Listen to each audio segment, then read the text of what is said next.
Fogo e sangue no altar. Boa noite, a paz do Senhor. Deus abençoe, o Senhor dos Exércitos está conosco, o Deus de Jacó é o nosso refúgio. Mais uma vez estamos aqui, Pastor Max aqui de Belfor Roxo, para juntos orarmos, meditarmos na palavra de Deus. E hoje, nessa live, nós queríamos fazer menção da palavra de Deus que se encontra no livro de Gênesis, no capítulo 21, no versículo 14. Supostamente Gênesis, o Pentateuco, os 5 primeiros livros foram escritos por Moisés, né? Supõe-se que foi por Moisés e assim nós aceitamos. Gênesis significa gênen, que vem de genética, que é princípio. Capítulo 21, versículo 14 diz assim: o despedimento de Agar e Ismael.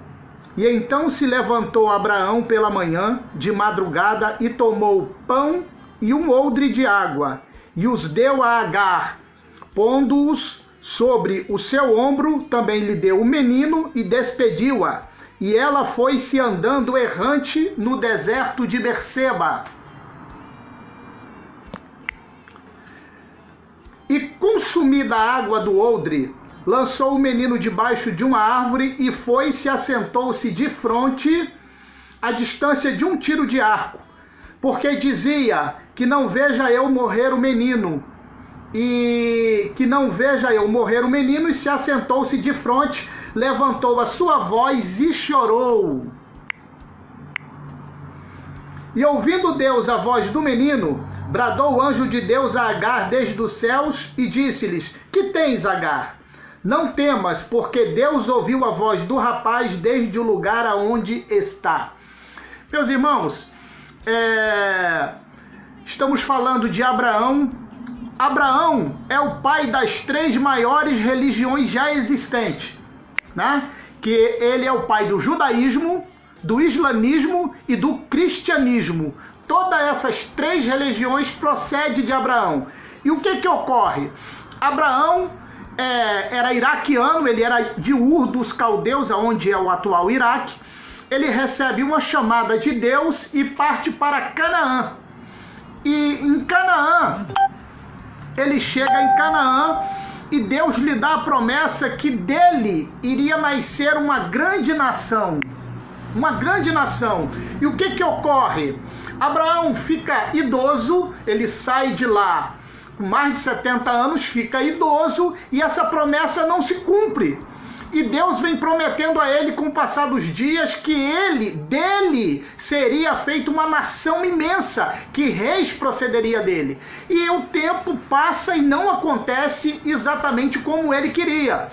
E chega um dado momento da sua vida que Deus aparece para ele e para sua esposa de uma forma teofânica e fala para ele: Abraão, a tua mulher vai ter um filho, vai ser de você. E ele se chamará Isaac. E Deus fala corretamente com ele, mas o que ele faz? Ele não crê, ele crê, mas vai pela desobediência da sua esposa. A sua esposa é aquele tipo de cristão que quer ajudar a Deus. O que Sara faz? Ela pega a sua serva egípcia, que se chamava Agar, que é a mulher em questão, e dá para ele entrar ela, que era um costume do Oriente. O homem que ele não tinha mulher filho com a sua mulher, ele entrava a uma serva. O importante era ter filho. E ela pega a Agar, que era uma serva egípcia, e dá para ele. Ele tem um filho, o filho se chama Ismael. Só que quando chega aos 100 anos de idade, Deus cumpre a promessa na vida de Abraão. Abraão tem um filho que se chama Isaac, que significa riso, e ele cresce, é desmamado no seu desmame. 3, 4 anos de idade. Ismael zomba dele. Aí Sara chama Abraão e fala assim: o meu filho não vai herdar com a escrava. Põe esse menino fora com a mãe dele. Aquilo doeu no coração de Abraão, mas Abraão pega o seu filho e manda embora. Ele manda embora juntamente com a sua serva. Foi a leitura que nós fizemos aqui. E nós ressaltamos algumas coisas. Ele levanta cedo, de madrugada. Por quê? Porque aquilo ali é o Oriente Médio, o deserto é escaldante. O deserto da Judéia tem mais de 600 quilômetros quadrados, ele chega a 55 graus de dia, mas à noite pode ir a 0 grau tranquilo. Por isso que esse clima adverso Israel é bom para o plantio. E ele acorda cedo, pega um pão e um odre de água. Um odre era tipo uma vasilha de água que era feita de peles de animais, de cordeiro, de cabrito, e ele era polido aquilo ali, dali se fazia uma garrafa, no máximo 3 litros, 4 litros de água. Ele dá para a mãe do seu filho, dá para o seu filho com um pedaço de pão, coloca na frente do deserto e diz, vai. Aí eu e você, nós agora vamos parar e vamos pensar, que espécie de homem faz isso? Para e pensa. Esquece agora um pouco, vou falar igual nossos professores de ciência da religião, esquece um pouco a teologia e a Bíblia. Pensa agora, qual é o homem que pega o seu filho, devia ter aproximadamente 14, 15 anos nessa faixa, com a sua serva, que é a mãe do seu filho, e manda para um deserto, com um pão e 2 litros de água. Ela vai, a Bíblia fala que ela vai errante pelo deserto. Agar, ela não tem conhecimento técnico de deserto.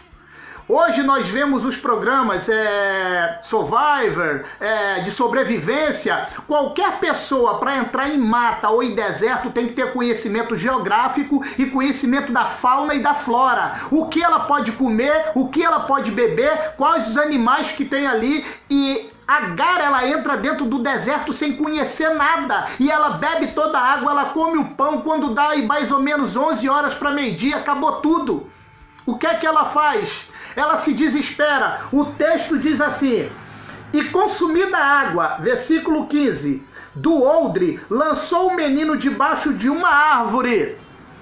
Anote bem, debaixo de uma árvore. Foi-se e assentou-se de frente, a distância de um tiro de arco, ou que significa o que um arco pode lançar, 100 a 150 metros no máximo, não chega a isso. Ela botou o menino debaixo de uma árvore, lembre bem, ela entrou dentro do deserto, botou o menino debaixo de uma das árvores, que diz o texto, e saiu a distância de 100 metros para chorar, porque ela não queria ver o menino morrer. Correto? E o menino, ela começa a chorar. E o anjo brada a ela, Agar, o que tens? Deus ouviu a voz do rapaz. Entenda bem o que é que nós estamos falando aqui.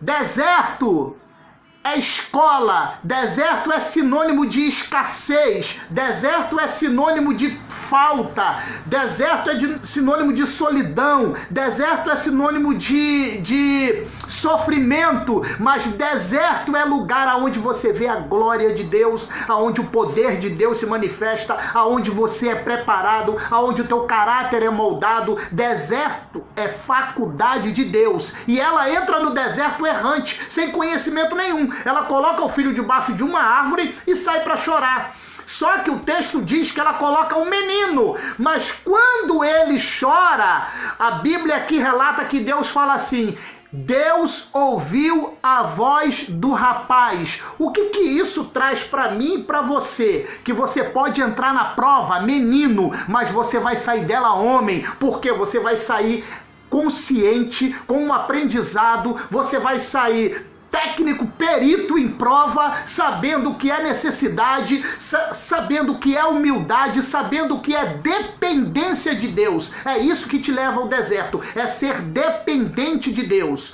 E o que eu acho interessante, que o anjo fala para ela assim, Deus ouviu a voz do rapaz. Não era mais o menino, era a voz do rapaz. Aí eu te pergunto, aonde que ele aprendeu a orar para que Deus pudesse ouvir a sua voz? Muito embora ele fosse filho de uma egípcia, ele era filho de Abraão e ele via o pai orar. Sabe o que é isso? É bom testemunho. Isso fala de sal. Quando você fala de sal, tem uma representatividade de algo local, porque o sal, ele salga aquilo que está dentro da tua cozinha, aquilo que tu vai comer. E a luz não, a luz é para ver quem está fora. Ou seja, o sal indica o cristão dando testemunho dentro de casa. E mais uma vez eu reitero a palavra, essa quarentena, que ela possa estreitar relacionamentos.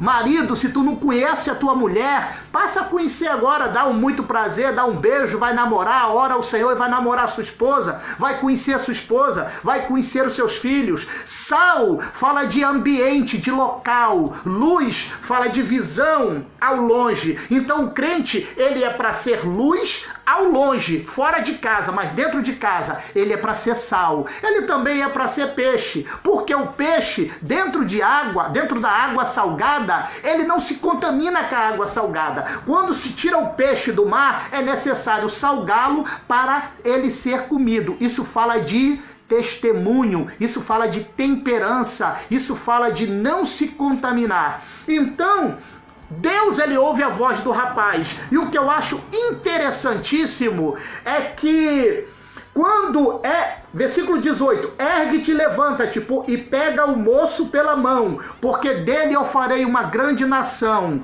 E abriu Deus os olhos dela e viu um poço de água. Agora eu quero voltar lá atrás. Primeiro, por que Abraão fez isso? No versículo 13, anterior à nossa leitura, diz assim: mas também do filho dessa serva farei uma nação. Ou seja, porquanto é tua semente. Abraão não foi maldoso com o filho. Abraão estava debaixo de uma promessa. Ele sabia que o seu filho estava debaixo de uma promessa. Muito embora não fosse herdeiro, ele estava debaixo de uma promessa e debaixo das potentes mãos do Senhor. Coloca teu filho debaixo da mão do Senhor. A palavra de Deus diz: assim como o arco na mão do valente, assim é os filhos da mocidade. O arco, quanto mais você puxa, mais longe ele vai. Isso indica que quanto mais você pede pelo teu filho, aconselha, ensina, corrige, mais longe ele vai.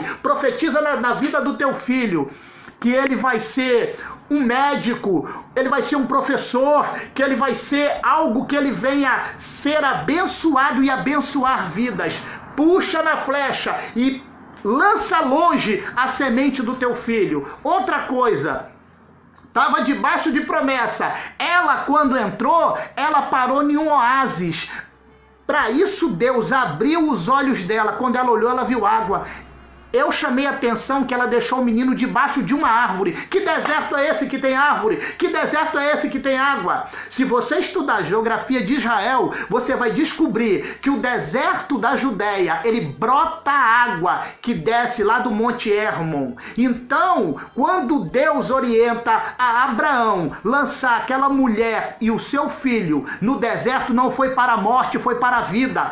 Luta, prova, não mata crente. Luta, prova, ela faz o crente crescer espiritualmente. Naquele momento, ela viu a água, viu a árvore. A Bíblia Sagrada diz que ele viveu no deserto, que ele cresceu e floresceu, 12 príncipes saíram dele. Aí você vai me perguntar hoje, Ismael não era o filho da promessa, mas Ismael não é nada mais, nada menos que aquela grande nação que fez palacetes no deserto, praias no deserto.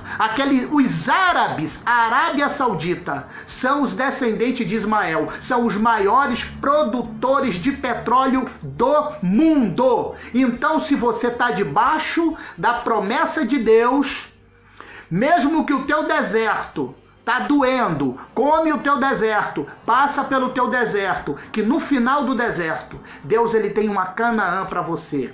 Deserto dado por Deus, deserto dado pelo diabo e deserto que nós buscamos com as nossas próprias mãos. O deserto dado por Deus, você passa no jejum e na oração. Quando o diabo ele te dá o deserto, Deus faz ele passar. E quando você entra no deserto, saia dele você mesmo por conta própria. Porque aquilo que tu pode fazer, Deus não vai fazer. Deus abençoe a sua vida, Deus abençoe a cada irmão, a cada irmã que está participando conosco, nossa irmã Mônica, Carlos Eduardo, pastor Josué, a nossa irmã Márcia Souza, um grande abraço no teu coração, pastor e pregador Cláudio Galdino, Deus te abençoe, abençoe seu ministério. Deus abençoe a nossa irmã Luciene, lá do pastor Lúcio. Mayra Santana, essa coisa linda que é a minha filha, que eu amo muito de paixão. Max, lá do Jardim Metrópole, Deus abençoe vocês em nome de Jesus.